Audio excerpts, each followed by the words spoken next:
মুকেশ আম্বানির ছোট ছেলে অনন্ত আম্বানির বিয়ে ঘিরে চলছে উৎসব, আর নতুন নতুন চমকের মুখোমুখি হচ্ছেন ভারতবাসী। এবার সেই জমকালো বিয়ের আগে যে অনুষ্ঠান চলছে তাতে যুক্ত হতে চলেছে আরেক চমক। জানা গেছে অনন্ত আম্বানি ও রাধিকা মার্চেন্টের প্রাক-বিবাহ অনুষ্ঠানে এবার পারফর্ম করতে চলেছেন কলম্বিয়ান পপ তারকা শাকিরা, আর এজন্য বেশ মোটা অঙ্কের অর্থ নিচ্ছেন তিনি। বিভিন্ন সূত্রে জানা গেছে এই পারফরমেন্সের জন্য ভারতীয় মুদ্রায় প্রায় ৭৫ কোটি রুপি নেবেন জনপ্রিয় এই তারকা গায়িকা। অনন্ত রাধিকার বিয়ে হওয়ার কথা জুলাইয়ে, তবে প্রাকবিবাহ অনুষ্ঠান শুরু হয়েছে গত মার্চ মাস থেকে। এবার দ্বিতীয় প্রাকবিবাহ অনুষ্ঠান হতে চলেছে ভারতে নয়, ইতালিতে।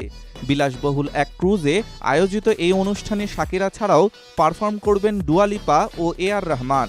জানা গেছে ২৯ মে থেকে ১ জুন এই ৩ দিন ধরে চলবে প্রাকবিবাহ অনুষ্ঠানের দ্বিতীয় পর্ব। প্রায় ৬০০ জন অতিথি নিয়ে দক্ষিণ ফ্রান্স থেকে রওনা হবে বিলাসবহুল একটি জাহাজ। দীর্ঘ পথ অতিক্রম করে জাহাজটি ইতালিতে ফিরবে। দক্ষিণ ফ্রান্সের যে ক্রুজে অনন্ত এবং রাধিকার প্রাকবিবাহ অনুষ্ঠান আয়োজন করা হবে তা আদতে একটি ভাসমান প্রাসাদ। যে কোনো বিলাসবহুল হোটেলকেও টেক্কা দিতে পারে এই ক্রুজ। জানা গেছে সাধারণত এমন অনুষ্ঠানে পারফরমেন্সের জন্য ১০ থেকে ১৫ কোটি নিয়ে থাকেন শাকিরা।